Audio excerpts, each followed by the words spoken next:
নমস্কার। পিয়ারিস বুক corner YouTube চ্যানেলে সবাইকে জানাই স্বাগত। আজকে সম্পূর্ণ স্বরচিত একটি গল্প নিয়ে আলোচনা করব। গল্পটি অত্যন্ত রহস্যজনক একটি গল্প। আমার বিশ্বাস প্রত্যেকেই গল্পটা প্রথম থেকে শেষ অবধি শুনবে। আশা করি ভালো লাগবে এবং কমেন্টে আমাকে জানাবে কেমন লাগলো। আজকের গল্প পাঠে আমি পিয়ালি। জন্ম জন্মান্তরের বন্ধন। একটি ছোট্ট গ্রাম, যেখানে একটা পুরনো বাড়ি ছিল। বাড়িটা খুব অদ্ভুত।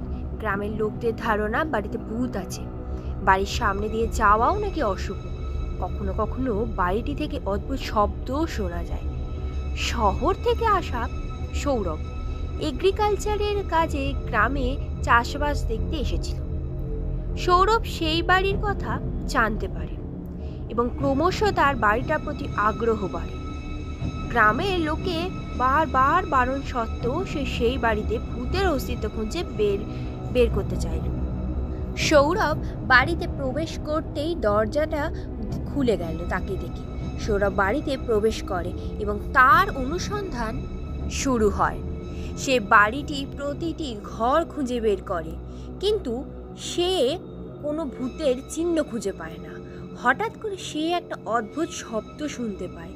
সে শব্দটি খুঁজে বের করার চেষ্টা করে এবং তার অনুসন্ধানে সে একটা গোপন ঘর খুঁজে পায়। সৌরভ গোপন ঘরটি অনেক কষ্টসৃষ্ট করে খোলে। সেখানে একটা পুরনো ডায়েরি আছে। সৌরভ ডায়েরিটা পড়ে এবং তার মধ্যে একটা রহস্যময় গল্প খুঁজে পায়। সেখানে একটা প্রেমের গল্প লেখা আছে, একটি ছেলে ও একটি মেয়ের, কিন্তু তাদের প্রেম ছিল নিষিদ্ধ। হঠাৎ সৌরভের শরীরটা কেমন করে উঠল, মাথাটা ঘুরে যেতে লাগলো। হঠাৎ করে সৌরভ সামনে একটা মেয়েকে দেখতে পেল। মেয়েটি বলে উঠল, অনিকেত, আমি জানতাম তুমি আসবে। তোমার পুনর্জন্ম হয়েছে, কিন্তু আমার আত্মা মুক্তি পায়নি। ওই শয়তানটা আমাকে বন্দি করে রেখেছিল এই ঘরে, এই বাড়িতে। আমাদের মিল হতে দেয়নি ওই শয়তানটা। সৌরভ কিছুটা দূরে সরে গিয়ে বলে ওঠে, কে আপনি? আর আমি অনিকেত নই। মেয়েটি বলে ওঠে, আমি সেই মালির মেয়ে অনিকেত, চাঁপা। তুমি মনে করার চেষ্টা করো, আমি তোমাকে এখানে এনেছি। তুমি আমাকে কেন চিনতে পারছো না? হঠাৎ সৌরভের মাথাটা যন্ত্রণা করে উঠল। সৌরভ কেমন অনুভব করতে লাগলো, চারিদিকে কেমন একটা ঘোলাভাব দেখতে লাগলো। এবং হঠাৎ করে একটা বড় স্টেজ, সবাই অনিকেত অনিকেত বলে ডাকছে। একটা খুব সুন্দর মেয়ে অনেক উপর থেকে ডাকছে, অনিকেত অনিকেত। অনিকেত খেলা শুরু করলো।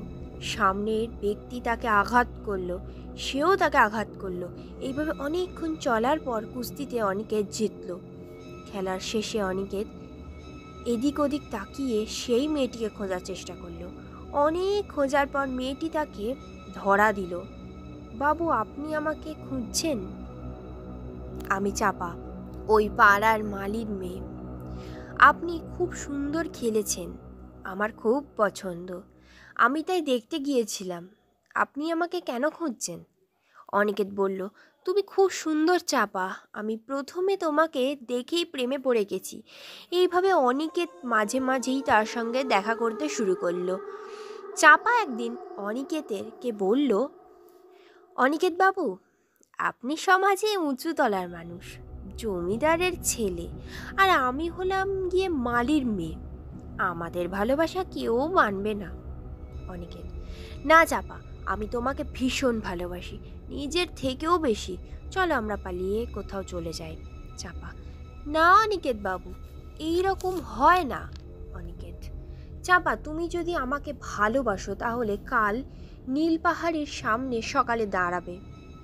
অনিকেত এই বলে চলে যায়। পরের দিন চাপা আসে। অনিকেত, আমি জানতাম তুমি আসবে, চলো এইবার চলে যাই, আর দেরি করে লাভ নেই। এই বলে তারা পালায়। কিছু দূর গিয়ে অনেক লোক তাদের ঘিরে ধরল। বাবুর আদেশ, আপনাকে ফিরিয়ে নিয়ে যেতে হবে।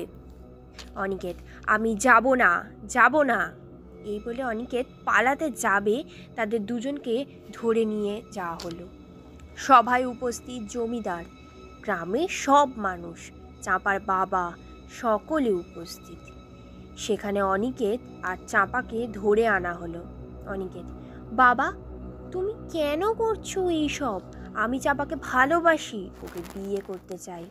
জমিদার রুদ্রপ্রসাদ: অনিকেত, তুমি আমার ছেলে, তোমাকে নিয়ে আমার অনেক আশা। ওই মালির মেয়েকে তুমি ছেড়ে দাও।